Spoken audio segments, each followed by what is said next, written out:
أشهد أن محمد رسول الله۔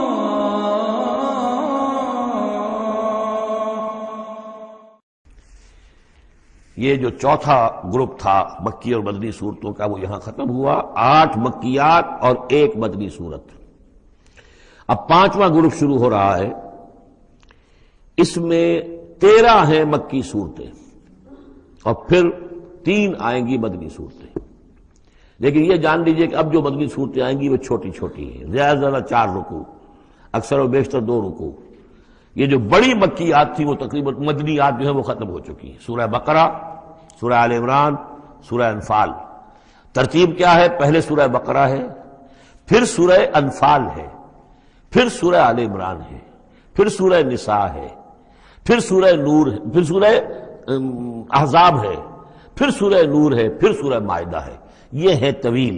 جو سائزیبل اور طویل مدنیات ہیں۔ باقی چھوٹی جو ہے وہ ان کے بین ان کے درمیان آتی نہیں ہے۔ جیسے سورہ صف جو ہے وہ بھی سورہ احزاب کے ساتھ ہی متصل نازل ہوئی ہے۔ سورہ محمد ہے وہ بھی سورہ بقرہ کے ساتھ متصل نازل ہوئی ہے، وہ بھی غزوہ بدر سے پہلے نازل ہوئی ہے۔ تو چھوٹی صورتوں کا معاملہ جو ہے وہ علیحدہ ہو جائے گا، لیکن یہ کہ عام بڑی صورتوں کی ترتیب یہ ہے: البقرہ اور پھر انفال، پھر آل عمران، پھر نساء، پھر یہ جو ہم نے ابھی ختم کی احزاب، اور پھر نور، اور پھر مائدہ۔ سورۃ السبا، بسم اللہ الرحمن الرحیم۔ اب نوٹ کر لیجئے یہ آخری مرتبہ 2 صورتیں قرآن میں آ رہی ہیں جو الحمدللہ سے شروع ہو رہی ہیں، تقریباً 7 8 پاروں کے فصل سے۔ سورہ فاتحہ الحمد سے شروع ہوئی، الحمدللہ رب العالمین الرحمن الرحیم۔ پھر سورہ انعام آئی تھی، وہ بھی الحمدللہ الذی خلق السماوات والارض وجعل الظلمات والنور۔ اس کے بعد پھر 15ویں پارے میں آئی سورہ کہف، الحمدللہ الذی انزل علی عبدہ الکتاب ولم یجعل لہ عوجا۔ اور اب پھر یہ 7 پاروں کے بعد 22ویں پارے میں سورہ سبا بھی ہے، اس سے آگے سورہ فاطر بھی ہے، یہ جوڑے کی شکل میں ہے، اور یہ دونوں الحمدللہ سے شروع ہو رہی ہیں۔ الحمدللہ الذی لہ ما فی السماوات و ما فی الارض۔ کل تعریف، کل حمد، کل شکر اللہ کے لیے ہے جس کی ملکیت ہے ہر وہ شے، وہ سب کچھ جو آسمانوں میں ہے اور وہ سب کچھ جو زمین میں ہے۔ وَلَهُ الْحَمْدُ فِي الْآخِرَةِ، اور آخرت میں بھی اسی کے لیے حمد ہوگی۔ وَهُوَ الْحَكِيمُ الْخَبِيرُ، اور یقیناً وہ سب کچھ جاننے والا ہے، باخبر ہے اور کمال حکمت والا۔ اور آخرت میں جو میدان حشر میں حضور نے فرمایا لِوَاءُ الْحَمْدِ بِيَدِي، میرے ہاتھ میں حمد کا جھنڈا ہوگا۔ حضور کھڑے ہوں گے میدان حشر میں لِوَاءُ الْحَمْدِ، اب حمد کا جھنڈا لے کر۔ اور اس حمد کا خاص تعلق ہے اس آخری امت کے ساتھ۔ حضور کا نام بھی اسی سے ہے، محمد، احمد، حامد، یہ نام ہے حضور کے صلی اللہ علیہ وسلم۔ اور حمد جو ہے حمادون، یہ امت جو ہے حمادون ہے، یہ بہت حمد کرنے والے ہیں۔ اور قیامت کے دن میدان حشر کے اندر حمد کا جھنڈا حضور کے ہاتھ میں ہوگا، دست مبارک میں۔ اور حضور فرماتے اس روز جو میں اللہ کی حمد کروں گا وہ آج نہیں کر سکتا۔ یعلم ما یلج فی الارض وما یخرج منها، وہ جانتا ہے جو کچھ زمین میں گھستا ہے، داخل ہوتا ہے، اور جو کچھ کہ اس سے نکلتا ہے۔ وما ينزل من السماء وما يعرج فيها، اور جو کچھ کہ اترتا ہے آسمان سے نازل ہوتا ہے اور جو کچھ کہ چڑھتا ہے اس میں۔ وهو الرحیم الغفور، اور وہ غفور ہے اور رحیم ہے۔ وقال الذين كفروا لا تأتينا الساعة، اور یہ کہتے ہیں کافر کہ کبھی یہ قیامت نہیں آئے گی، یا ساعہ جو ہے کبھی نہیں آئے گی۔ ساعہ اور قیامہ کا فرق میں بیان کر چکا ہوں، اور اس میں گویا کہ ابھی تک جو ماضی قریب تک جو خیال رہا ہے سائنسدانوں کا کہ کائنات ابدی ہے، ہمیشہ رہے گی، اس کے ختم ہونے کا سوال ہی نہیں۔ اب یہ ہے کہ سائنس جو ہے فزکس کے میدان میں یہ بات مسلم ہو چکی ہے کہ یہ ابدی نہیں ہے، بلکہ اس سے ختم ہونا، کتنا عرصہ میں ختم ہونا یہ ہم نہیں کہہ سکتے، لیکن یہ کہ مختلف اعتبارات سے یہ طے اب ہو چکا ہے کہ یہ ہمیشہ رہنے والی نہیں ہے، اس کو ایک دن ختم ہونا ہے۔ اور جس طرح کہ یہ پھیلی ہے، جس طریقے سے پھل جھڑی ہوتی ہے ایک، اسی طریقے سے یہ پھیلی ہے اور اسی طریقے سے یہ واپس لوٹ جائے گی۔ بقل بلا وربی، کہہ دیجئے کیوں نہیں، یقیناً مجھے میرے رب کی قسم ہے، لتاتینکم، وہ تم پر آ کر رہے گی، دھمک کر رہے گی، دھمکے گی تم پر۔ عالم الغیب، مجھے اپنے اس رب کی قسم ہے کہ جو تمام چھپی ہوئی چیزوں کا جاننے والا ہے، لا یعزب عنہ مثقال ذرۃ فی السماوات ولا فی الارض، اس سے غائب نہیں ہو سکتا کوئی ذرہ بھی، نہ آسمانوں میں اور نہ زمین میں، ولا اصغر من ذلک ولا اکبر، اور نہ کوئی شے جو اس سے چھوٹی ہو اور نہ وہ اس سے بڑی ہو، الا فی کتاب مبین، مگر یہ کہ وہ کتاب مبین میں، روشن کتاب میں موجود ہے۔ لیجزی الذین آمنوا، یہ قیامت جو آئے گی کیوں آئے گی؟ لیجزی الذین آمنوا وعملوا الصالحات، تاکہ بدلہ دے، جزا دے اللہ تعالیٰ اپنے اہل ایمان بندوں کو جنہوں نے نیک کام کیے۔ اگر نہیں آتی قیامت تو یہ تو بڑی ناانصافی ہو جائے گی۔ جنہوں نے اللہ کے لیے اپنی لذات کو چھوڑا، دنیاوی لذائذ کو چھوڑا، اپنے عیش کو چھوڑا، انہوں نے جان جوکھوں میں ڈالی، انہوں نے جہاد کیا، انہوں نے قتال کیا، انہوں نے اپنے کیریئرز برباد کیے، اپنے مستقبل خراب کر لیے دنیاوی اعتبار سے، اب ان کو کوئی بدلہ نہ ملے، کہیں ان کا اعزاز و اکرام نہ ہو، کہیں ان کو جو ہے خلعتیں نہ ملے، تو یہ تو بڑا ظلم ہو جائے گا۔ لیجزی الذین آمنوا وعملوا الصالحات اولئک لہم مغفرۃ ورزق کریم، یقیناً ان کے لیے مغفرت بھی ہے اور بہت ہی باعزت روزی بھی ہے۔ والذین سعوا فی آیاتنا معاجزین، اور وہ لوگ کہ جو ہماری آیات کو جھٹلانے میں کوشاں ہیں، ہرانے میں، شکست دینے کے اندر، اولئک لہم عذاب من رجز علیم، ان کے لیے تو پھر عذاب ہوگا بہت دردناک۔ وَيَرَى الَّذِينَ أُوتُوا الْعِلْمَ الَّذِي أُنزِلَ إِلَيْكَ مِن رَّبِّكَ هُوَ الْحَقُّ، تاکہ دیکھ لے وہ لوگ کہ جن کو علم دیا گیا ہے کہ یہ جو چیز نازل کی گئی ہے محمد آپ کی طرف، یہ حق ہے آپ کے رب کی طرف سے۔ وَيَهْدِي إِلَى صِرَاطِ الْعَزِيزِ الْحَمِيدِ، اور یہ ہدایت دیتی ہے عزیز اور حمید ہستی یعنی اللہ تعالیٰ کے راستے کی طرف۔ وَقَالَ الَّذِينَ كَفَرُوا، اور جو کافر کہتے ہیں هَلْ نَدُلُّكُمْ عَلَىٰ رَجُلٍ، کیا ذرا ہم بتائیں آپ کو ایک شخص ایسا بھی ہمارے ہاں پیدا ہو گیا ہے، یہ اس طریقے سے استہزائی انداز میں کہتے تھے کہ هل ندلکم علی رجل، ایک ایسے شخص کی طرف رہنمائی کرے تمہاری، ینبئکم، جو تمہیں یہ خبر دے رہا ہے، اذا مزقتم کل ممزق، جبکہ تم بالکل ریزہ ریزہ ہو جاؤ گے، مرنے کے بعد مٹی ہو کر مٹی میں مل جاؤ گے، انکم لفی خلق جدید، پھر تمہیں ایک مرتبہ اور بنا دیا جائے گا، پیدا کر دیا جائے گا۔ افترا علی اللہ کذبا، اس آیت کو نوٹ کر لیجئے اس لیے کہ سورت کے آخر میں پھر اس کا حوالہ آئے گا کہ وہ شش و پنج میں تھے۔ معاملہ کیا ہے؟ کیا یہ محمد نے جھوٹ گھڑ لیا ہے؟ اب اس کے بھی شواہد نہیں ملتے تھے ان کے سامنے کہ ان کی سیرت و کردار، آخر 40 برس جو ہمارے مابین انہوں نے گزارے ہیں، الصادق الامین، ہم نے خود خطاب دیا ان کو۔ تو افترا علی اللہ کذبا، کیا انہوں نے اب اتنی بڑی جسارت کی ہے کہ کوئی چیز گھڑ کر جھوٹ موٹ اللہ کی طرف جو ہے وہ منسوب کر دی ہے؟ ام بہی جنہ،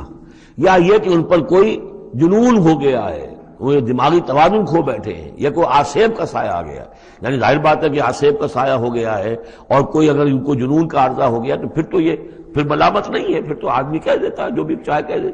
اس نے جان بوجھ کر تو جھوٹ نہیں بولا، دیوانہ آدمی جو ہے وہ جان بوجھ کر جھوٹ نہیں بول رہا ہوتا، جو منہ میں آیا کہہ رہا ہے۔ تو ہو سکتا ہے تو یہ ان کے درمیان گویا کہ ایک انہیں اس میں ابھی شش و پنج ہے۔ یہ جیسا کہ میں نے آپ چرچ کیا نا، یہ صورتیں وہ ہیں کہ جو درمیانی 4 سالوں کی ہیں، آخر میں آ کر جو بھی وہ پوری طرح پولرائزیشن ہو گئی تھی وہ تو ہم پڑھ چکے ہیں۔ 14 جمع 2 16 صورتیں تقریباً، ان میں سے ایک نکال دیجیے سورہ ہجر، تو 15 صورتیں وہ ہیں کہ جو آخری 4 سال جو ہیں آپ کے قیام مکہ کے اس دور کے ہیں، اور یہ جو 2 گروپ ہیں درمیانی مکی صورتوں کے، یہ ہیں درمیانی 4 سال۔ ان میں سے بھی سورہ شعراء کو نکال دیجئے کہ وہ ابتدائی دور کی صورت ہے، باقی یہ تقریباً سب کی سب وہ صورتیں۔ تو اب ان کے اندر بھی خود بھی ایسے لوگ تھے کہ جو شش و پنج میں تھے کہ ہوا کیا، ماجرا کیا ہے، کیا واقعی محمد نے اتنے سچے صادق الامین انسان نے جھوٹ گھڑ لیا؟ یہ بات بھی کوئی سمجھ میں نہیں آتی، اور کیا ان کو اوپر کوئی دیوانہ پن طاری ہو گیا ہے، کوئی جنون کا عرصہ ہو گیا، یہ اس کے بھی شواہد نظر نہیں آ رہے۔ بل الذین لا یؤمنون بالآخرۃ فی العذاب، بل الذین لا یؤمنون بالآخرۃ فی العذاب، بلکہ یہ وہ لوگ کہ جو آخرت پر یقین نہیں رکھتے وہ عذاب میں آئے ہوئے ہیں، ان کی جان اس ضیق میں پھنس گئی ہے، والدلال ہے، اور وہ اس میں یعنی گمراہی کے اندر پڑ گئے ہیں بڑی دور کی، اور ان کی سمجھ میں جو بات آ نہیں رہی ہے، اگر آخرت کا انہیں یقین ہوتا تو یہ بات ان کو سمجھ میں آ جاتی۔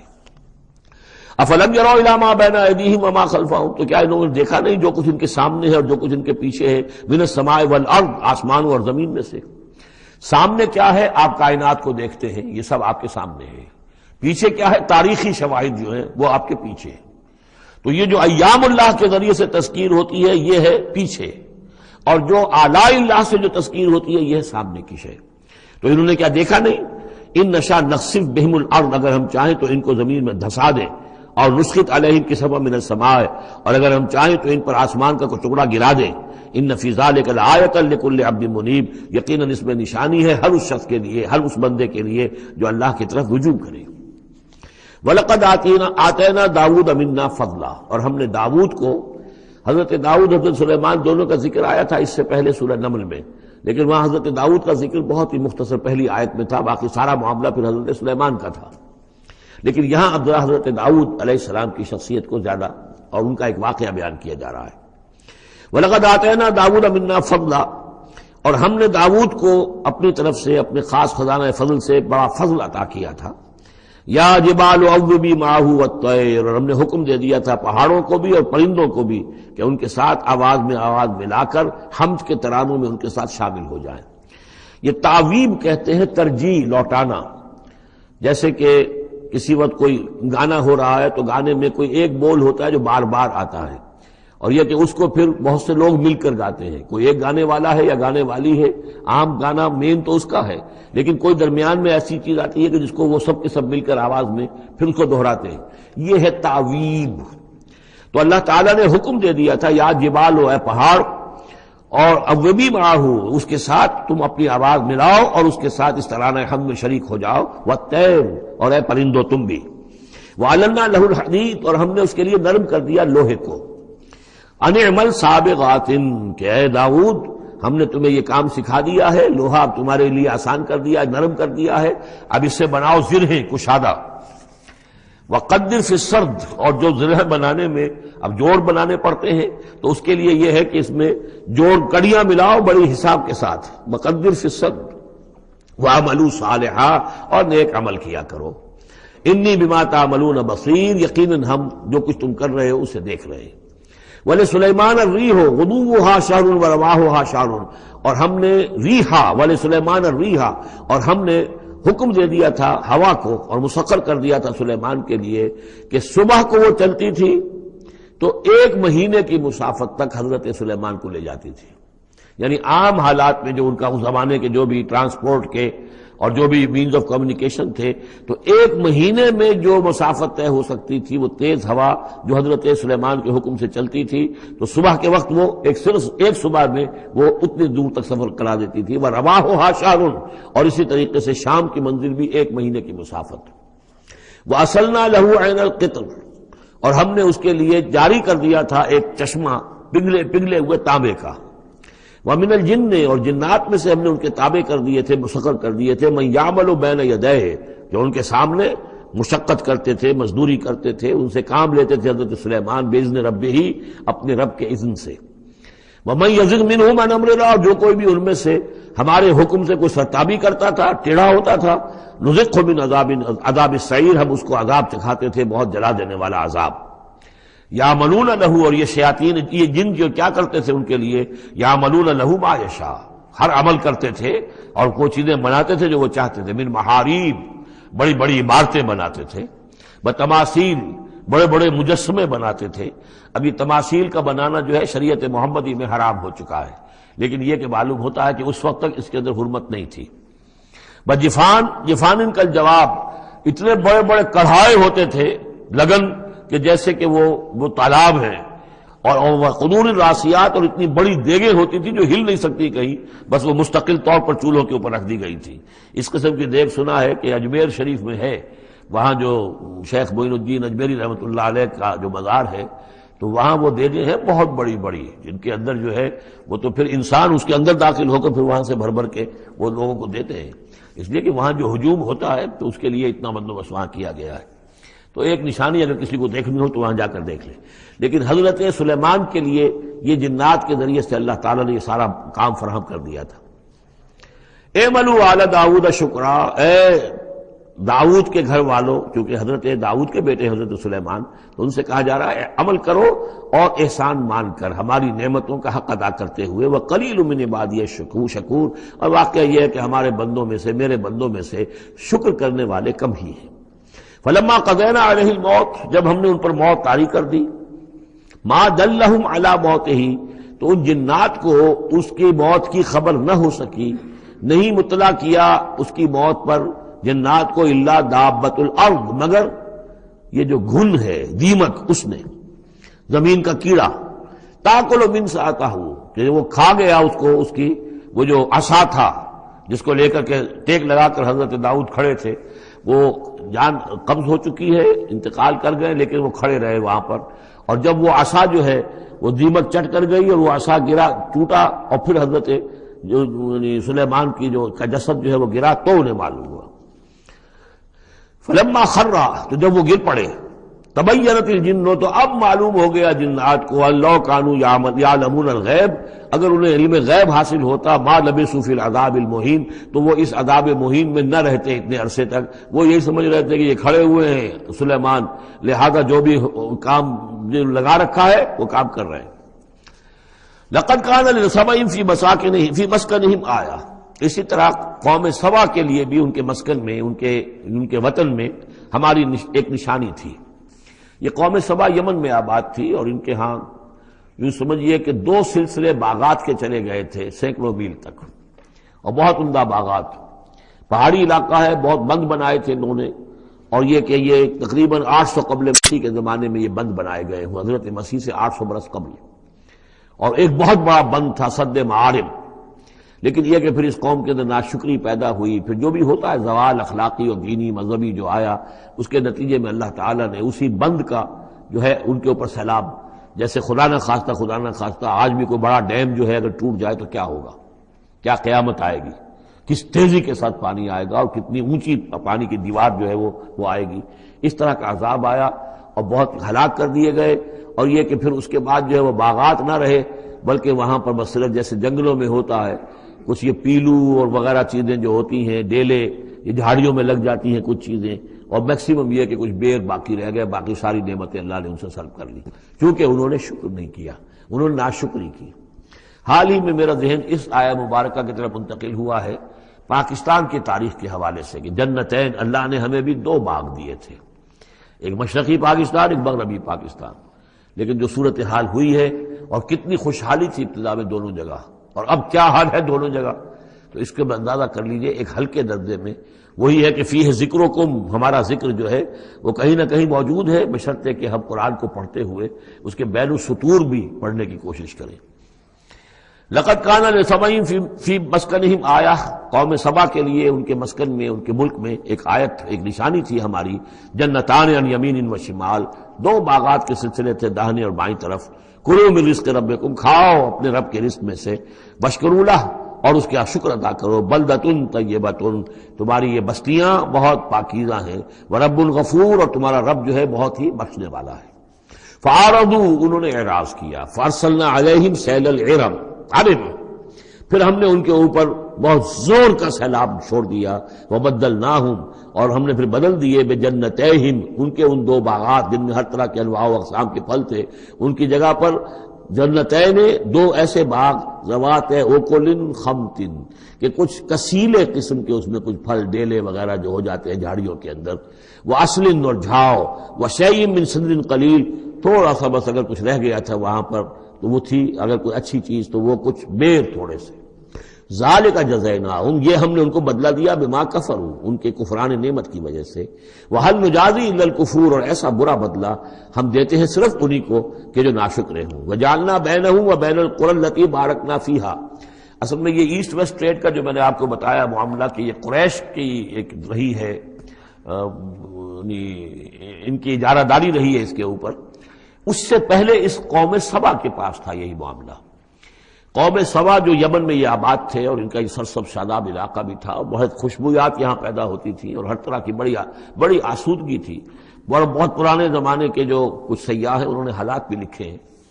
تو اس حوالے سے۔ لیکن یہ جو مشرق و مغرب کی ٹریڈ پوری ان کے پاس تھی، یعنی ہند چینی، ہندوستان چین، یہ سارا مشرق سے سارا سامان جو آتا تھا تجارتی وہ یمن کے ساحل پر آ گیا، ادھر یورپ سے سارا سامان جو آیا مرچنڈائز وہ آ گیا فلسطین کے ساحل پر، میڈیٹرینین کو کراس کیا، فلسطین کے ساحل پر آ گیا۔ اب ان 2 پوائنٹس کے درمیان جو ہے ان کے قافلے جاتے تھے، اور اللہ تعالیٰ نے ایسا کیا تھا کہ ایک طرف تو کئی 100 میل تک باغات ہی چلے گئے تھے، پھر یہ کہ آگے بھی یہ ہے کہ تھوڑے تھوڑے وقفے کے بعد ایسی بستیاں آباد کر دی تھی اللہ نے اس راستے پر، راستے ہی پر تھیں، تو گویا کہ راستہ پرامن بھی ہو گیا، پرسکون بھی ہو گیا، ضرورت کی چیزیں بھی ملنے لگی۔ لیکن یہ کہ جب ان کے اندر گراوٹ آئی تو انہوں نے اس کی ناشکری کی، اللہ یہ کیا فائدہ، یہ سب ہے، اس میں تو کوئی جو ہے خاص ہمارے لیے ایڈونچر تو ہے ہی نہیں۔ جو دور کا سفر ہو، اس میں خطرے بھی ہوں، اس میں کوئی اندیشے بھی ہوں، تب لطف آئے سفر کرنے کا۔ تو اللہ تعالیٰ نے پھر جو ان کی ساری سہولتیں جو دے رکھی تھیں وہ ان سے سلب کر لی۔ جعلنا بینہم و بین القری التی بارکنا فیہا، اور ہم نے ان کے مابین اور ان بستیوں کے مابین جن میں ہم نے برکت دی ہے۔ اب یہ وہ فلسطین کا علاقہ ہے، الذی بارکنا حولہ، ظاہر ایسی بنا دی تھی اندر جو ان کی تجار کے کناروں پر وقنا فیہا، ہم نے اس میں اندازہ بنایا تھا وہ کے بعد دی ہے کہ انہیں وہاں پر سہولت ملے۔ سیروا فیہا ایاما آمنین، اور ہم نے کہہ دیا تھا کہ کرو سیر اس کے سفر آرام سے، امن کے ساتھ راتوں۔ فقالوا ربنا، پروردگار سفروں کی جو ہے پیدا کر دے، دوری پیدا انفسہم، اور انہوں نے اپنے تو اب ہم نے انہیں کہانیاں دی، اب ان کی کہانی،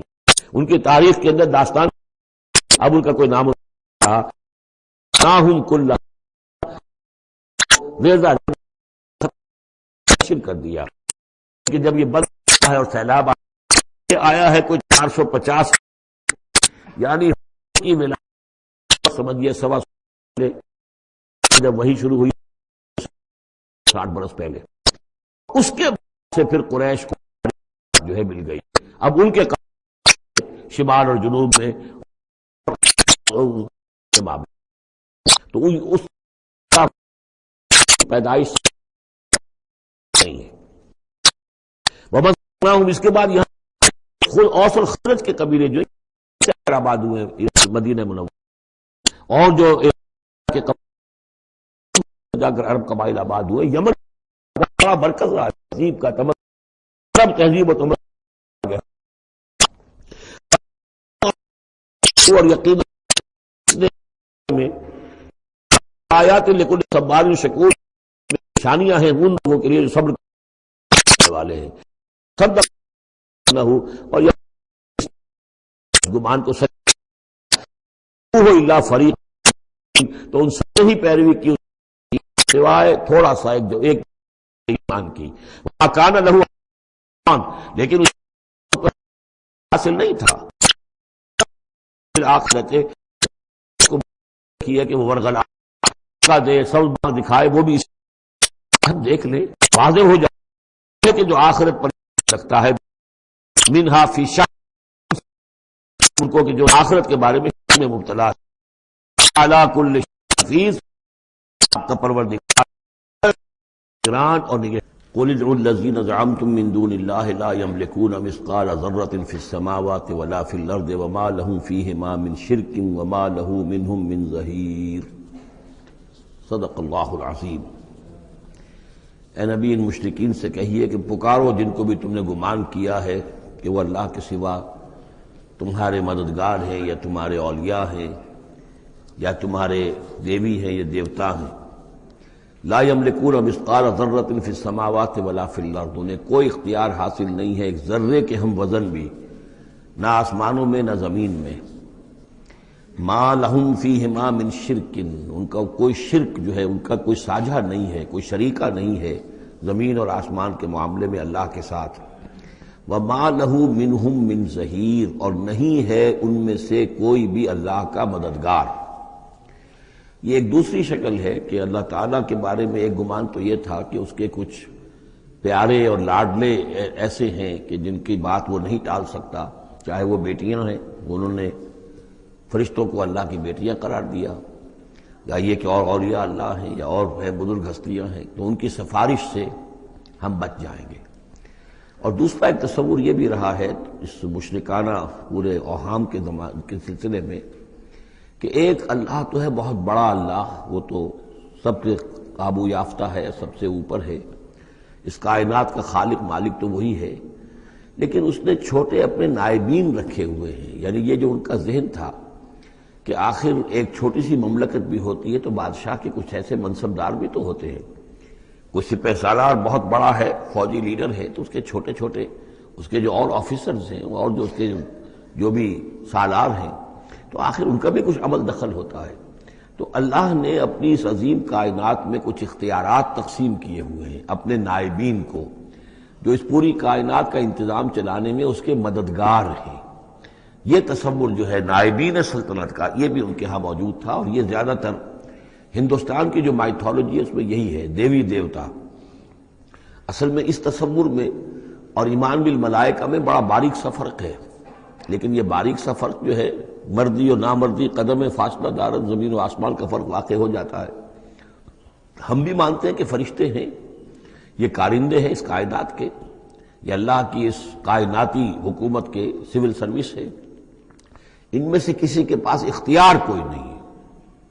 وہی کرتے ہیں جس کا حکم ملتا ہے، لہذا ان میں سے کسی کو پکارا نہیں جائے گا، ان سے دعا نہیں کی جائے گی، ان سے استدعا نہیں کی جائے گی، استغاثہ نہیں کیا جائے گا، استمداد نہیں کی جائے گی، کچھ نہیں۔ پکارو اللہ کو، اللہ آپ کی تکلیف کو رفع کرنے کے لیے کسی کو بھیج دے، فرشتے کو بھیج دے، بغیر کسی فرشتے کو بھیجے وہ قادر ہے کہ وہ آپ کی تکلیف رفع کر دے۔ ان لوگوں نے یہ سمجھا کہ ان کو جب اللہ نے بنا رکھا، یہ ملائکہ کا ایمان جو ہے بگڑ کر یہ شکل اختیار کر گیا کہ جب اللہ نے ان کے ذمے بڑے بڑے کام لگا رکھے ہیں تو یقیناً کچھ اختیارات بھی دیے ہیں، اور پھر ان کا ساجھا ہے، انتظام کے اندر وہ شریک ہے، اس کی نفی ہو رہی ہے۔ وَمَا لَهُمْ فِيهِمَا مِنْ شِرْكٍ وَمَا لَهُ مِنْهُمْ مِنْ ظَهِيرٍ، ان میں سے کوئی بھی ایسا نہیں ہے کہ جو اس کا مددگار ہو۔ وَلَا تَنْفَعُ الشَّفَاعَةُ عِنْدَهُ، اور اس کے ہاں شفاعت جو ہے مفید نہیں ہوگی، إِلَّا لِمَنْ أَذِنَ لَهُ، مگر اسی کے حق میں جس کے لیے کہ اجازت دی گئی ہو۔ حَتَّى إِذَا فُزِّعَ عَنْ قُلُوبِهِمْ، جب اللہ تعالیٰ فرشتوں کو کوئی حکم بھیجتا ہے تو اس اللہ تعالیٰ کی عظمت کی وجہ سے اور جلالت کی وجہ سے ان کے اوپر بھی ایک طرح کی دہشت طاری ہو جاتی ہے۔ پھر جب وہ دہشت ان کے دلوں سے ہٹتی ہے، قالوا ماذا قال ربکم، تو ایک دوسرے سے پوچھتے ہیں آپ کے رب نے کیا فرمایا، کیا حکم ہے، کیا نئی بات آئی ہے۔ قالوا الحق، وہ کہتے ہیں جو کچھ فرمایا وہ حق ہے، وہو العلی الکبیر، اور وہ بہت بلند و بالا ہے، فرشتوں کا بھی معاملہ یہ ہے اس کے ساتھ، اور الکبیر ہے، بہت بڑا ہے۔ قل من یرزقکم من السماوات والارض، ان سے پوچھئے کہ کون ہے جو تمہیں رزق پہنچاتا ہے آسمانوں سے اور زمین سے۔ قل اللہ، کہیے کہ اللہ۔ وَإِنَّا أَوْ إِيَّاكُمْ لَعَلَىٰ هُدًى أَوْ فِي ضَلَالٍ مُّبِينٍ، اور یا ہم اور یا آپ لوگ یا تو ہدایت پر ہیں یا کھلی گمراہی میں ہیں، یعنی یا تو ہم ہدایت پر ہیں تو آپ کھلی گمراہی میں ہیں، اور اگر آپ ہدایت پر ہیں تو پھر ہم کھلی گمراہی میں ہیں، یعنی یہ دونوں چیزیں جو ہے ڈائگنلی اپوزٹ ہیں، بعد المشرقین ہو چکا ہے ہمارے عقیدے میں اور تمہارے عقیدے میں۔ قل لا تسألون عما اجرمنا، ان سے کہہ دیجئے کہ تم سے سوال نہیں کیا جائے گا ہمارے جرائم کے بارے میں، تمہارے خیال میں ہم جرم کر رہے ہیں، ہم نے غلط چیزیں گھڑ لی ہیں، ہم نے تمہارے حقیقی معبودوں کی نفی کر دی ہے، ہم جو کر رہے ہیں کہ ہماری وجہ سے کنبے تقسیم ہو گئے، یہ ہمارے جرائم ہیں۔ لا تسألون عن اما اجرمنا، جو جرم ہم نے کیے ہوں گے، یعنی جس کو اس کو اپنے لفظ استعمال کر رہے ہیں، حکمت تبلیغ ہے کہ اپنی طرف جرم کی نسبت کہہ رہے ہیں جو کہ ان کا کہنا تھا۔ لا تسألون عما اجرمنا ولا نسأل عما تعملون، اور ہم سے نہیں پوچھا جائے گا اس سے کہ جو آپ کر رہے ہیں۔ یہاں پر خاص طور پہ جرم کا لفظ نہیں لائے، یہ تاکہ یہ کہ ان کے اندر وہ عصبیت جو ہے بڑھ کے نہ، کچھ سوچنے کے لیے اگر کسی شخص میں کوئی آمادگی ہے تو وہ غور کرے۔ قل یجمع بیننا ربنا ثم یفتح بیننا بالحق، کہہ دیجئے کہ ہمیں جمع کرے گا ہمارا رب ایک دن اور پھر فیصلہ کر دے گا ہمارے مابین حق کے ساتھ۔ وہو الفتاح العلیم، اور یقیناً وہی ہے فیصلہ کر دینے والا، اور فیصلہ بھی ہوگا بالبناء علم، جو سب کچھ جاننے والا ہے۔ قل ارونی الذین الحقتم بہ شرکاء کلا، کہیے ان سے ذرا دکھاؤ مجھے کون ہے وہ لوگ کہ جن کو تم نے ملا دیا ہے اللہ کے ساتھ شریک کی حیثیت سے، کوئی نہیں۔ بل هو اللہ العزیز الحکیم، تو ایک ہی اللہ ہے، خود العزیز ہے، اپنی ذات میں العزیز ہے، اس کی قدرت کسی اور کے بل پر قائم نہیں ہے، کسی اور کے سہارے پر نہیں ہے، کسی اور کی مدد کا وہ محتاج نہیں ہے، بلکہ وہ تو العزیز ہے اپنی ذات میں خود، اور الحکیم ہے کمال حکمت والا۔ وَمَا أَرْسَلْنَاكَ إِلَّا كَافَّةً لِلنَّاسِ بَشِيرًا وَنَذِيرًا، اور اے نبی ہم نے نہیں بھیجا ہے آپ کو مگر تمام نوع انسانی کے لیے بشیر اور نذیر بنا کر۔ یہ نوٹ کر لیجئے کہ واحد رسول اللہ کے محمد ہے صلی اللہ علیہ وسلم جو تمام نوع انسانی کے لیے بھیجے گئے، اور یہ بھی ساتھ ہی آپ کے ذہن میں رہنا چاہیے کہ یہ اس وقت بھیجے گئے ہیں کہ جب انسانی تمدن نے اتنی ترقی کر لی تھی اور ذرائع رسول رسائل ایسے اب ہو رہے تھے کہ تمام دنیا کو ایک دعوت پر جمع کیا جا سکے اور تمام دنیا تک ایک دعوت پہنچائی جا سکے۔ ظاہر بات ہے اس سے پہلے فزیکلی پاسبل نہیں تھا، لہذا جو بھی نبی اور رسول آپ سے پہلے آئے وہ اپنی اپنی قوموں کی طرف، اپنے اپنے علاقے کی طرف، وَإِلَىٰ ثَمُودَ أَخَاهُمْ صَالِحًا وَإِلَىٰ مَدْيَنَ أَخَاهُمْ شُعَيْبًا وَإِلَىٰ عَادٍ أَخَاهُمْ هُودًا، اس طریقے سے اپنی اپنی قوموں کی طرف آئے۔ وَمَا أَرْسَلْنَاكَ إِلَّا كَافَّةً لِلنَّاسِ بَشِيرًا وَنَذِيرًا وَلَٰكِنَّ أَكْثَرَ النَّاسِ لَا يَعْلَمُونَ، لیکن اکثر لوگ جانتے نہیں ہیں۔ وَيَقُولُونَ مَتَىٰ هَٰذَا الْوَعْدُ إِن كُنتُمْ صَادِقِينَ، اور پھر وہ پوچھتے ہیں، یہی سوال کرتے ہیں، کب ہوگا یہ وعدہ پورا، عذاب کا یا قیامت کا؟ قُل لَكُم مِّيعَادُ يَوْمٍ لَا تَسْتَأْخِرُونَ عَنْهُ سَاعَةٌ وَلَا تَسْتَقْدِمُونَ، کہہ دیجئے تمہارے لیے ایک وعدے کا وقت مقرر ہے، ایک وعدے کا دن طے ہے اللہ کے ہاں، اس سے نہ تو تم آگے جا سکو گے اور نہ پیچھے ہو سکو گے۔ وَقَالَ الَّذِينَ كَفَرُوا لَن نُّؤْمِنَ بِهَٰذَا الْقُرْآنِ وَلَا بِالَّذِي بَيْنَ يَدَيْهِ، اور کہا ان کافروں نے کہ ہم ہرگز نہیں ایمان لائیں گے نہ اس قرآن پر نہ اس پر جو اس کے سامنے موجود ہے۔ یہ آیت اس اعتبار سے بہت اہم ہے کہ یہاں پر سورہ قصص میں بھی آیا تھا کہ سحران تظاہرا، یہ دو جادو ہیں، تورات اور قرآن، اور ان دونوں نے آپس میں گٹھ جوڑ کر لیا ہے۔ تورات میں پیشن گوئیاں ہیں حضور کی اور قرآن کی، اور قرآن مجید تصدیق کرتا ہے تورات کی، تو اس طریقے سے ان کا آپس میں گٹھ جوڑ ہے، ہمارے خلاف انہوں نے ایک متحدہ محاذ بنا لیا ہے۔ وہی بات یہاں کہی جا رہی ہے، اور یہ آیت اس اعتبار سے بہت اہم ہے کہ اس میں لفظ تورات کے اوپر بھی لفظ قرآن کا اطلاق ہوتا ہے۔ انہوں نے کہا وَقَالُوا قَالَ الَّذِينَ كَفَرُوا لَن نُّؤْمِنَ بِهَٰذَا الْقُرْآنِ، ہم ہرگز نہیں مانیں گے نہ ایمان لائیں گے اس قرآن پر، وَلَا بِالَّذِي، یا نہ اس قرآن پر جو بین یدیہ ہے کہ جو اس سے پہلے موجود تھا۔ یہاں میں یہ عرض کر دیتا ہوں اگرچہ وقت کا مجھے خیال ہے کہ یہ مولانا امیر حسن اصلاحی صاحب ان کا انتقال ہو گیا ہے، اللہ ان کی مغفرت فرمائے، ان سے بہت بڑی خطا ہوئی ہے رجم کے معاملے میں، اور انہوں نے اپنی تفسیر میں یہ رائے ظاہر کی کہ شادی شدہ ہو یا غیر شادی شدہ ہو، زانی یا زانیہ، سزا وہی ہے 100 کوڑے۔ رجم کا معاملہ قرآن مجید میں نہیں ہے، اس میں تو کوئی شک نہیں کہ رجم کے بارے میں قرآن مجید میں صریح آیت نہیں ہے، لیکن یہ کہ یہ حضور نے رجم کیا اور اس کے بعد خلفائے راشدین نے کیا، اور پوری امت کے نزدیک سوائے خوارج کے، شیعہ سنی اور جو بھی سنیوں کے جتنے مکاتب فکر ہیں، اہل تشیع کے جتنے مکاتب فکر ہیں، سب کے سب اس پر متفق ہیں کہ شادی شدہ زانی دانیہ کی سزا رجم ہے۔ بہرحال ان سے خطا ہوئی ہے، لیکن میں نے انہیں خط لکھا تھا، میں جلدی اسے شائع بھی کر دوں گا۔ اصل میں ایک جو حدیث آتی ہے حضرت عمر رضی اللہ تعالیٰ عنہ سے، اور حدیث بخاری کی ہے، کہ انہوں نے یہ کہا کہ یہ آیت قرآن میں موجود تھی، ہم اسے پڑھا کرتے تھے۔ گویا کہ یہ رجم کی آیت قرآن میں تھی، ہم اسے پڑھا کرتے تھے، بعد میں وہ منسوخ ہو گئی، تو منسوخ التلاوت ہوئی ہے، منسوخ الحکم نہیں ہوئی ہے۔ اس حدیث پر انہوں نے بہت زیادہ حملہ کیا ہے، بہت زیادہ، کہ ظاہر بات ہے قرآن مجید میں کوئی آیت تھی اور منسوخ ہو گئی، اور یہ بات جو ہے وہ ظاہر بات ایسی ہے کہ جو بظاہر اس قبول کرتے ہوئے انسان کو کافی کچھ سوچنا پڑتا ہے، تردد ہوتا ہے۔ تو میں نے انہیں خط لکھا تھا کہ اصل میں اس حدیث میں اگر ہم قرآن کا لفظ جو حضرت عمر فاروق رضی اللہ تعالیٰ عنہ نے استعمال کیا ہے، اس میں تورات مراد لیں، تورات میں یہ آیت تھی، اور ظاہر بات ہے کہ تورات کی بھی قرآن مجید نے جس چیز کی نفی نہیں کی ہے، یہ بار بار میں آپ کو بتاتا آ رہا ہوں کہ وہ چیز کہ جو حضرت موسیٰ علیہ السلام کی شریعت میں کہ جو بھی احکام تھے ان میں سے جس حکم کی نفی نہیں ہوئی ہے وہ حکم قائم ہے۔ قتل مرتد کا معاملہ بھی اسی قبیل سے ہے، اور رجم جو ہے زانی زانیہ اگر شادی شدہ ہو تو اس کو رجم کرنے کی سزا جو اس کا معاملہ بھی اسی سے متعلق ہے۔ اور اس کے لیے دلیل یہ ہے کہ اس حدیث میں جو لفظ قرآن آیا ہے تو وہاں قرآن سے مراد اس قرآن کے بجائے وہ قرآن جو پہلے سے تھا۔ اور آپ کے علم میں ہوگا ایک واقعہ یہ بھی بیان کیا جاتا ہے، یہ حدیث ہے کہ ایک مرتبہ حضور کے سامنے حضرت عمر رضی اللہ تعالیٰ عنہ تورات لے کر آئے اور پڑھ رہے تھے، تو حضور کو غصہ بھی آیا، اور آپ نے فرمایا کہ اگر موسیٰ بھی اس وقت موجود ہوتے تو انہیں میری پیروی کرنی ہوتی۔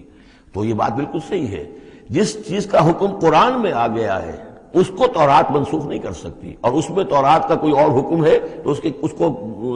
ریفر کرنے کا یا اس کو کوٹ کرنے کا کوئی فائدہ نہیں ہے۔ لیکن یہ کہ قرآن مجید میں اس تورات کو بھی قرآن قرار دیا جا رہا ہے، اس اعتبار سے اگر حضرت عمر نے تورات کی آیت کے بارے میں اس حدیث میں اگر ہم یہ مان لیں کہ لفظ قرآن استعمال کیا ہے تو وہ سارا اشکال ختم ہو جائے گا۔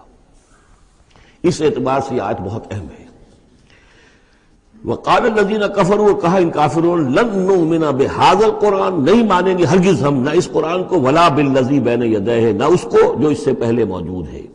وَلَوْ تَرَىٰ إِذِ الظَّالِمُونَ مَوْقُوفُونَ عِندَ رَبِّهِمْ، اور کاش کہ تم دیکھتے جب یہ ظالم کھڑے کیے جائیں گے اپنے رب کے سامنے، يَرْجِعُ بَعْضُهُمْ إِلَىٰ بَعْضٍ الْقَوْلَ، اب یہ ایک دوسرے کے اوپر الزام ڈالیں گے، وہ ان کے اوپر ڈالے گا، وہ ان پر ڈالے گا۔ يَقُولُ الَّذِينَ اسْتُضْعِفُوا لِلَّذِينَ اسْتَكْبَرُوا، تو جو لوگ پسماندہ تھے، دبے ہوئے تھے، کمزور تھے، وہ اپنے مستکبرین سے کہیں گے، اپنے چودھریوں سے، سرداروں سے، لولا انتم لکنا مومنین، اگر آپ لوگ نہ ہوتے تو ہم ایمان لے آئے ہوتے۔ وہ عوام الناس، جیسے کہ میں بارہا کرتا رہا ہوں کہ یہ لوگ جو ہیں اپنے عوام کو حضور سے برگشتہ کرنے کے لیے کس کس طرح کی باتیں کرتے تھے۔ لولا انتم لکنا مومنین، یہ آج ہمیں روز بد دیکھنا نہ پڑتا، اگر آپ لوگ نہ ہوتے تو ہم ایمان لے آتے۔ قال الذین استکبروا للذین استضعفوا، جواباً کہیں گے وہ مستکبرین ان کمزوروں سے، نحن صددناکم عن الہدی، کیا ہم نے روکا تھا تمہیں ہدایت سے، بعد اذ جاءکم، جبکہ وہ تمہارے پاس آ گئی تھی، بل کنتم مجرمین، تم خود ہی مجرم تھے، تمہارے اندر ہی خباثت موجود تھی۔ وقال الذین استضعفوا للذین استکبروا، اور پھر جواب دیں گے وہ لوگ کہ جو دبے ہوئے تھے، جو پیچھے چلنے والے تھے، پسماندہ تھے، ان لوگوں سے کہ جو مستکبرین تھے، بل مکر اللیل والنہار، بل تمہاری تو دن رات کی جو تھی یہی سازش تھی، یہی پروپیگنڈا تم کرتے تھے، اسی طرح کی کوششیں کرتے تھے، استعمروننا، تم تو ہمیں حکم دیتے تھے، ان نکفر باللہ ونجعل لہ اندادا، کہ ہم اللہ کا کفر کریں اور ہم اس کے مد مقابل قرار دے دیں۔ واسروا الندامۃ لما رأوا العذاب، اور پھر وہ اپنی ندامت کو چھپانے کی کوشش کریں گے جبکہ وہ عذاب کو دیکھ لیں گے۔ وجعلنا الاغلال فی اعناقہم، اور ہم نے ان کی گردنوں کے اندر طوق ڈال دیے ہیں، الذین کفروا، ان منکروں کے، هل یجزون الا ما كانوا یعملون، اور انہیں بدلہ ملے گا اور بدلے میں وہی پائیں گے جو عمل کے انہوں نے کیے تھے۔ وما ارسلنا فی قریۃ من نذیر الا قال مترفوها، اور نہیں بھیجا ہم نے کسی بھی بستی اور کسی شہر میں کوئی ڈرانے والا، خبردار کرنے والا، مگر یہ کہ وہاں کے جو آسودہ حال لوگ تھے، جو دولت مند لوگ تھے، انہوں نے کہا انا بما ارسلتم به کافرون، جو چیز آپ دے کر بھیجے گئے ہیں ہم اس کا انکار کرتے ہیں۔ وقالوا نحن اکثر اموالا واولادا، ان کا کہ ہمارے پاس کثرت کے ساتھ مال ہے، اولاد ہے۔ وما نحن بمعذبین، اگر اللہ نے ہمیں مال دیا ہے، اولاد دی ہے، تو ظاہر بات ہے کہ اللہ ہمیں پسند کرتا ہے، اللہ کے ہم منظور نظر ہیں، تبھی تو ہے، لہذا اب ہم پر کوئی عذاب نہیں آئے گا۔ قل ان ربی یبسط الرزق لمن یشاء ویقدر، کہہ دیجئے کہ میرا پروردگار اس دنیا کے رزق کو تو جس کے لیے چاہتا ہے پھیلا دیتا ہے، یہ ضروری نہیں ہے کہ جس کو دولت دی ہوئی ہو وہ اللہ کا پیارا ہی ہو، اللہ کا منظور نظر ہو۔ یہ دنیا کی تو اس شے کے بارے میں جیسا کہ حدیث میں آتا ہے کہ اگر کل دنیا میں جو کچھ ہے، دنیا و ما فیہا کی اگر وقت ایک مچھر کے پر کے برابر بھی ہوتی ہے اللہ کی نگاہ میں، تو وہ یہاں کسی کافر کو ایک گھونٹ پانی میں نہ دیتا، تو اللہ کی نگاہ میں تو اس کی کوئی حیثیت نہیں ہے۔ اس لیے وہ تو میرا رب جس کے لیے چاہتا ہے بساط جو ہے بچھا دیتا ہے اور اس کو وسیع کر دیتا ہے، وہ یقدر جس کے لیے چاہتا ہے کم کر دیتا ہے، ولیکن اکثر الناس لا یعلمون، لیکن اکثر لوگ علم نہیں رکھتے کہ اس چیز کا کوئی تعلق اس سے نہیں ہے کہ کون اللہ کا منظور نظر ہے، کون اللہ کا مقرب بارگاہ ہے۔ وما اموالکم ولا اولادکم بالتی تقربکم عندنا زلفیٰ، اور یہ دیکھو تمہارے اموال اور اولاد وہ چیزیں نہیں ہیں جن کے ذریعے سے کہ تم ہمارا قرب حاصل کر سکو، الا من آمن، ہمارا قرب حاصل کرنے والے تو وہ لوگ ہیں جو ایمان لائیں اور نیک عمل کریں، وعمل صالحا فاولئک لهم جزاء الضعف، ان کو ملے گا دگنا بدلہ، دگنی جزا، بما عملوا وهم فی الغرفات آمنون، ان کے اعمال کا دگنا انہیں جزا ملے گی اور وہ اونچے جھروکوں کے اندر جو ہیں اور بالا خانوں کے اندر امن سے رہیں گے۔ والذین یسعون فی آیاتنا معاجزین، اور وہ لوگ جو بھاگ دوڑ کر رہے ہیں، جد و جہد کر رہے ہیں، کوشش کر رہے ہیں ہماری آیات کو شکست دینے کی، آیات کو ناکام بنانے کی۔ یہ آیات تو آ رہی ہیں کہ ایمان ان کے ذریعے سے پھیلے اور لوگ جو ہیں وہ اندھیروں سے نکل کر روشنی میں آئیں، لیکن جو لوگ اس عمل کے راستے میں رکاوٹیں ڈالنے کے لیے بھاگ دوڑ کر رہے ہیں، اولئک فی العذاب محضرون، یہ وہ لوگ ہیں جو عذاب میں جو پکڑے جائیں گے اور عذاب میں لا کر حاضر کر دیے جائیں گے۔ قل ان ربی یبسط الرزق لمن یشاء من عبادہ، پھر کہیے یہی بات کہ میرا رب جو ہے اپنے بندوں میں سے جس کے لیے چاہتا ہے رزق کشادہ کر دیتا ہے، ویقدر لہ، اور جس کے لیے چاہتا ہے تنگ کر دیتا ہے یا ناپ تول کر دینے لگتا ہے۔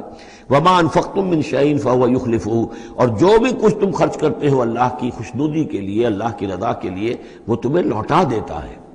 یعنی ایک تو اس کا اجر ہے، وہ تو آخرت میں ملے گا، 10 گنا ملے گا، 100 گنا ملے گا، 700 گنا ملے گا، ایک دنیا میں بھی اللہ تعالیٰ اس کا بدل تمہیں دے دیتا ہے.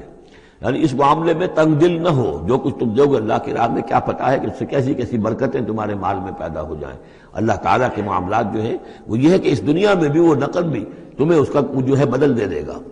وَهُوَ خَيْرُ الرَّازِقِينَ، اور یقیناً وہ بہترین رزق دینے والا ہے. وَيَوْمَ يَحْشُرُهُمْ جَمِيعًا، اور جس دن کہ وہ جمع کرے گا ان سب کو. ثُمَّ يَقُولُ لِلْمَلَائِكَةِ، اور پھر کہے گا فرشتوں سے، أَهَٰؤُلَاءِ إِيَّاكُمْ كَانُوا يَعْبُدُونَ، کیا یہ لوگ آپ لوگوں کو پوجتے رہے ہیں؟ آپ کو میری بیٹیاں قرار دیا تھا اور آپ کو پوجتے تھے. قالوا سبحانک انت ولینا من دونہم، وہ کہیں گے اے اللہ تیری ذات پاک ہے اور تو ہمارا ولی ہے، ان سے ہمارا کوئی سروکار نہیں، ان سے ہمارا کوئی تعلق نہیں، ہمارا تعلق تیری ذات سے ہے، تو ہمارا ولی ہے، ہمارا آقا ہے، ہمارا مالک ہے، ہمارا پشت پناہ ہے. بل کانوا یعبدون الجن، اصل میں تو یہ جنوں کی عبادت کرتے تھے. یہ اپنے خیال میں فرشتوں کی کر رہے تھے، حقیقت میں جنات کے ساتھ ان کا رابطہ تھا اور انہیں وہ مغالطہ تھا کہ وہ فرشتوں کے نام انہوں نے لے لیے. بل کانوا یعبدون الجن اکثرهم بهم مومنون، ان کی اکثریت جو ہے وہ جنات پر ایمان رکھتی تھی. فَالْيَوْمَ لَا يَمْلِكُ بَعْضُكُمْ لِبَعْضٍ نَفْعًا وَلَا ضَرًّا، تو آج کے دن تم میں سے کوئی کسی دوسرے کے لیے نہ کسی نفع کا اختیار رکھتا ہے اور نہ کسی ضرر کا. وَنَقُولُ لِلَّذِينَ ظَلَمُوا ذُوقُوا الْعَذَابَ النَّارِ الَّتِي كُنتُم بِهَا تُكَذِّبُونَ، اور ہم کہیں گے ان ظالموں سے، کافروں اور مشرکوں سے، اب چکھو آگ کے عذاب کا مزہ جس کو کہ تم جھٹلایا کرتے تھے. وَإِذَا تُتْلَىٰ عَلَيْهِمْ آيَاتُنَا بَيِّنَاتٍ، جب انہیں پڑھ کر سنائی جاتی ہیں ہماری روشن آیات، قَالُوا مَا هَٰذَا إِلَّا رَجُلٌ يُرِيدُ أَن يَصُدَّكُمْ، وہ کہتے ہیں کہ یہ کوئی ایک انسان ہے، ایک مرد ہے، ایک شخص ہے، وہ چاہتا ہے يَصُدَّكُمْ عَمَّا كَانَ يَعْبُدُ آبَاؤُكُمْ، وہ روکنا چاہتا ہے تمہیں ان سے کہ جن کو تمہارے آباء و اجداد پوجتے رہے ہیں. وَقَالُوا مَا هَٰذَا إِلَّا إِفْكٌ مُفْتَرًى، اور وہ کہتے ہیں کہ نہیں ہے مگر جھوٹ ہے، انہوں نے گھڑ لیا ہے، ایسے ہی بات جو ہے گھڑ لی ہے کہ مجھ پر وحی آ رہی ہے. وَقَالَ الَّذِينَ كَفَرُوا لِلْحَقِّ لَمَّا جَاءَهُمْ إِنْ هَٰذَا إِلَّا سِحْرٌ مُّبِينٌ، اور جو حق ان کے پاس آیا اس کو ان کافروں نے اس کو قرار دیا کہ یہ تو کچھ نہیں ہے سوائے جادو کے، کھلا جادو ہے. وَمَا آتَيْنَاهُم مِّن كُتُبٍ يَدْرُسُونَهَا، ہم نے انہیں کوئی کتابیں نہیں دی ہوئی کہ جس میں انہوں نے پڑھا ہو. یعنی ان کے پاس کوئی کتاب ہوتی جس میں لکھا ہوتا کہ یہ لات عزا منات یہ دیویاں ہیں، یہ دیوتا ہیں، ان کو ہم نے یہ اختیارات دیے ہیں، ذرا پیش کرو نا، اگر کوئی کتاب ہے، کوئی صحیفہ ہے، کہیں ہے. وَمَا آتَيْنَاهُم مِّن كُتُبٍ يَدْرُسُونَهَا وَمَا أَرْسَلْنَا إِلَيْهِمْ قَبْلَكَ مِن نَذِيرٍ، اور نبی اے نبی آپ سے پہلے ہم نے ان کے ہاں کوئی خبردار کرنے والا نہیں بھیجا. 3000 سے اوپر سال گزر گئے کہ ان کے ہاں کوئی نبی نہیں آیا، کوئی رسول نہیں آیا. وَكَذَّبَ الَّذِينَ مِن قَبْلِهِمْ، اور جھٹلایا ان لوگوں نے جو ان سے پہلے تھے. وَمَا بَلَغُوا مِعْشَارَ مَا آتَيْنَاهُمْ، اور یہ تو جو کچھ ہم نے انہیں دیا تھا اس کے 10ویں حصے تک نہیں پہنچے. یعنی اس سے پہلے جو قومیں تھی، قوم عاد، اس کو جو دبدبہ تھا، اس کو جو شان و شوکت تھی، ان قریش کو تو اس کا 10واں حصہ بھی حاصل نہیں ہے. فَكَذَّبُوا رُسُلِي، تو انہوں نے میرے رسولوں کو جھٹلایا. فَكَيْفَ كَانَ نَكِيرٌ، تو پھر سوچ لو کہ میری پھر پکڑ اور میری سزا جو ہے وہ کیسی ہوئی. قُلْ إِنَّمَا أَعِظُكُمْ، اس آیت کا تعلق ہے آیت نمبر 8 سے جو شروع میں آیا تھا کہ کچھ لوگ کہتے تھے کہ مسئلہ کیا ہے. یعنی ہر طرح کے لوگ موجود تھے وہاں پر. ایسے لوگ بھی تھے کہ جو ابھی اس شش و پنج میں تھے کہ یہ معاملہ کیا ہے، کیا ان کا دماغی توازن کہیں بگڑ گیا ہے، کہیں کوئی جنون کا عارضہ ہو گیا ہے، یا یہ کہ یہ خود جان بوجھ کر جھوٹ بول رہے ہیں. تو جان بوجھ کر جھوٹ بولنا بھی کوئی سمجھ میں نہیں آتا. ان کی سیرت اور کردار، ان کی پوری زندگی جو ہے وہ تو اس کے ساتھ کوئی مطابقت نہیں رکھتی کہ اتنا بڑا جھوٹ بول دیں. کبھی چھوٹے سے چھوٹے معاملے میں کبھی جھوٹ نہیں بولا انہوں نے. الصادق الامین کا خطاب تو ہم نے خود دیا انہیں. یہ کیسے ہو گیا، کیا ہوا؟ ابھی وہ اسی شش و پنج میں تھے. اب اس پر اللہ تعالیٰ کی طرف سے یہ بات آ رہی ہے. اور جیسا کہ میں ایک لفظ استعمال کیا کرتا ہوں کہ لوگوں کو آمادہ کیا جائے کہ وہ اپنے گریبانوں میں جھانکیں، ذرا غور کریں، سوچیں. کیونکہ اگر بغیر سوچے سمجھے جو بھی عصبیت جاہلی ہے، اپنی جو بھی روایات ہیں، اپنے جو بھی موروثی عقائد ہیں ان کی حمایت میں لڑ رہے ہیں، ذرا کسی طرح آمادہ ہو جائیں کہ سوچیں، غور کریں. اس کے لیے یہ آیات بڑی اہم ہیں. قُلْ إِنَّمَا أَعِظُكُمْ بِوَاحِدَةٍ، اے نبی ان سے کہیے میں تمہیں ایک بات کی نصیحت کرتا ہوں، میری ایک بات مانو. أَن تَقُومُوا لِلَّهِ مَثْنَىٰ وَفُرَادَىٰ، تم ذرا تھوڑی دیر کے لیے رکو اللہ کے لیے اور اللہ سے دعا مانگو. مثنیٰ وفرادیٰ، دو دو یا ایک ایک، علیحدہ علیحدہ یا دو دو. ثم تتفکروا، پھر ذرا تم غور کرو، سوچو. ما بصاحبکم من جنہ، تمہارے جو یہ ساتھی ہیں، یہ محمد جو ہے صلی اللہ علیہ وسلم،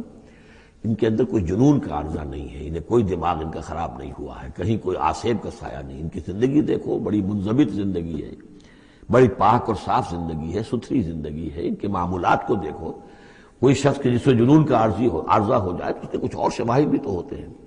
ان ہوا الا نذیر لکم بین یدی عذاب شدید، وہ نہیں ہے سوائے اس کے کہ وہ تو ایک خبردار کرنے والے ہیں تمہارے لیے ایک عذاب کے آنے سے پہلے پہلے، بین یدی عذاب شدید، ایک بہت سخت سزا کے آنے سے پہلے پہلے تمہیں خبردار کرنے والے ہیں، اس کے علاوہ ان کی کوئی حیثیت نہیں۔ قل ما سألتکم من اجر، اے نبی ان سے ایک بات اور کہیے، میں نے تم سے کوئی اجرت طلب نہیں کی۔ شاعر جو ہیں تم سے وہ انعامات لیتے ہیں، قصیدہ کہتے ہیں تو وہ چاہتے ہیں کہ کچھ ان کو دو شالے دیے جائیں،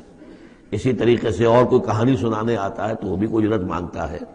میں نے تو آج تک تم سے، میں تمہیں یہ اللہ کا کلام سنا رہا ہوں جسے تم بھی کہتے ہو کہ بہت ہی حسین کلام ہے، فصیح و بلیغ کلام ہے،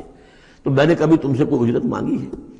قل ما سألتکم من اجر فہو لکم، تو جو بھی اجرت میں نے تم سے کوئی مانگی ہے وہ تمہیں کو مبارک ہو، تم وہ رکھو، یعنی یہ نفی کی انتہا ہے۔ اگر میں نے کوئی اجرت مانگی ہو تو وہ تم رکھو اپنے پاس، میں نے اس کہنے کا مطلب یہ کہ میں نے تم سے کبھی بھی کوئی اجرت نہیں مانگی۔ ان اجریہ الا علی اللہ، میری اجرت، میرا اجر تو اللہ کے ذمے ہے۔ وہو علی کل شیء شہید، اور وہ ہر چیز پر گواہ ہے، نگران ہے۔ قل ان ربی یقذف بالحق، یہ وہی مضمون ہے جو اس سے پہلے آ چکا ہے، بل نقذف بالحق علی الباطل، کہہ دیجئے کہ میرا رب باطل کا کوڑا دے مارتا ہے، علی الباطل، علی الباطل کو یہاں پر محذوف سمجھیے، ان ربی یقذف بالحق علی الباطل، کیونکہ وہاں سورہ انبیاء میں یہ لفظ آ چکا ہے، علام الغیوب، اور وہ تمام غیبوں کا جاننے والا ہے۔ قل جاء الحق، اور کہہ دیجئے کہ حق آیا، آ گیا ہے، یعنی یہ کہ یہ چند سالوں کی بات ہے، اللہ کے دین کا غلغلہ ہوگا اور اللہ کے دین کا غلبہ ہوگا اس پورے جزیرہ نماء عرب میں۔ وما یبدی الباطل، اور جھوٹ جو ہے، باطل جو معبود ہے وہ تو نہ کسی چیز کو پہلے پیدا کرتے ہیں، وما یعید، اور نہ ہی اعادہ کر سکتے ہیں۔ قل ان ضللت، ان سے کہیے کہ اگر میں بہک گیا ہوں بالفرض، فانما اضل علی نفسی، تو ظاہر بات ہے کہ پھر میرے اوپر ہی اس کا وبال آئے گا، اس کی تکلیف جو آئے گی مجھ پر آئے گی۔ وَإِنِ اهْتَدَيْتُ، اور اگر میں ہدایت پر ہوں، فَبِمَا يُوحِي إِلَيَّ رَبِّي، تو یہ ہدایت جو ہے یہ مجھے ملی ہے اس وحی کے طفیل جو میرا رب مجھ پر کر رہا ہے۔ یہ بہت ہی متواضعانہ انداز ہے، یعنی یہ کہ اگر میں بہک گیا ہوں تو ساری اس کی شرارت میرے نفس کی ہوگی اور اس کا وبال بھی مجھ پر آئے گا، اور اگر کوئی ہدایت ہے تو میں یہ نہیں کہتا کہ یہ میں نے حاصل کی ہے اور میں نے سمجھی ہے اور میں نے اس تک رسائی حاصل کی، نہیں، یہ مجھے میرے رب نے دی ہے۔ وَإِنِ اهْتَدَيْتُ فَبِمَا يُوحِي إِلَيَّ رَبِّي، تو جو میرا رب میری طرف وحی کرتا ہے اس کی بنا پر مجھے ہدایت ملی ہے۔ إِنَّهُ سَمِيعٌ قریب، یقیناً وہ سننے والا ہے اور قریب ہے۔ وَلَوْ تَرَىٰ إِذْ فُزِعُوا فَلَا فَوْتَ، اب وہی جو فضع الاکبر، جب وہ وقت آئے گا جب تم دیکھو گے جب یہ گھبرائیں گے، ان زلزلۃ الساعۃ شیء عظیم، جب فضع اکبر آئے گا، فلا فوت، تو پھر کہیں بچ کر بھاگنا ممکن نہ ہوگا، وَأُخِذُوا مِن مَّكَانٍ قَرِيبٍ، جیسے کہ کوئی ہاتھ لمبا سا ہو اور ان کو پکڑ کر لے آئے جبکہ یہ بھاگنے کی کوشش کر رہے ہوں۔ وَقَالُوا آمَنَّا بِهِ، اور پھر کہیں گے اس پر ہم ایمان لے آئے۔ وَأَنَّىٰ لَهُمُ التَّنَاوُشُ، اب کہاں ان کی رسائی ہو سکتی ہے ایمان تک؟ اب تناول اور تناوش ہم معنی الفاظ ہیں، اب تو وہ گیا معاملہ، وقت گزر گیا، وہ تو امتحان کا جو عرصہ تھا وہ ختم ہو چکا۔ وَأَنَّىٰ لَهُمُ التَّنَاوُشُ مِن مَّكَانٍ بَعِيدٍ، وہ تو گیا، بہت دور چلا گیا، وہ جو موقع تھا ایمان لانے کا وہ اب ختم ہو چکا۔ وَقَدْ كَفَرُوا بِهِ مِن قَبْلُ، انہوں نے اس کا کفر کیا تھا پہلے۔ وَيَقْذِفُونَ بِالْغَيْبِ مِن مَّكَانٍ بَعِيدٍ، اور وہ خام خواہ کے تیر تکے چلا رہے تھے دور کی جگہ سے، یعنی اندھیرے میں ٹامک ٹوئیاں مار رہے تھے، انہیں کیا ہو گیا ہے، یہ جھوٹ بول لیا ہے، یہ کوئی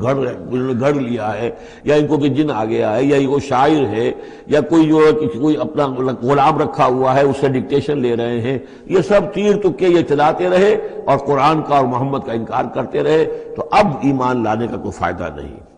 وَحِيلَ بَيْنَهُمْ وَبَيْنَ مَا يَشْتَهُونَ، اور حائل کر دیا جائے گا، رکاوٹ ڈال دی جائے گی ان کے اور ان کی پسندیدہ چیزوں کے مابین۔ جنت میں لَهُم مَا يَشَاءُونَ فِيهَا، جو چاہو گے وہاں ملے گا، لَكُم مَا تَشْتَهِي أَنفُسُكُمْ، جو بھی تمہاری جی چاہیں گے، جتنی بھی چیزیں انسان کو مرغوب ہے سب جنت میں فراہم کی جائیں گی، لیکن اب یہ لوگ دور کر دیے گئے، محروم کر دیے گئے۔ وحیل بینہم وبین ما یشتہون، جو بھی ان کی پسندیدہ چیزیں ہیں اب ان سے یہ محروم کر دیے گئے اور دور کر دیے گئے۔ کما فعل باشیاعہم من قبل، جیسے کہ ان کے ہی طریقے پر چلنے والے جو اور قومیں اور گروہ تھی، جس طریقے سے ان کا حشر ہو چکا ہے۔ انہم کانوا فی شک مریب، وہ لوگ بھی ایسے ہی تھے کہ جو شک میں پڑے رہے اور ان کے دماغوں میں دغدغے ہی جنم لیتے رہے اور شکوک و شبہات ہی میں رہے، اور حق کی طرف آ کر اس کی تصدیق کرنے کی توفیق انہیں نصیب نہیں ہوئی۔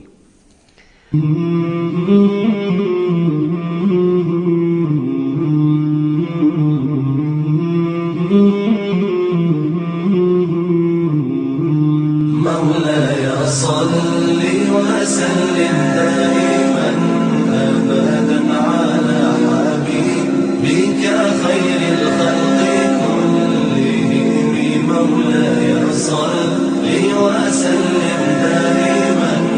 أبدا على حبيبك خير الخلق كلهم. مولاي صل وسلم دائما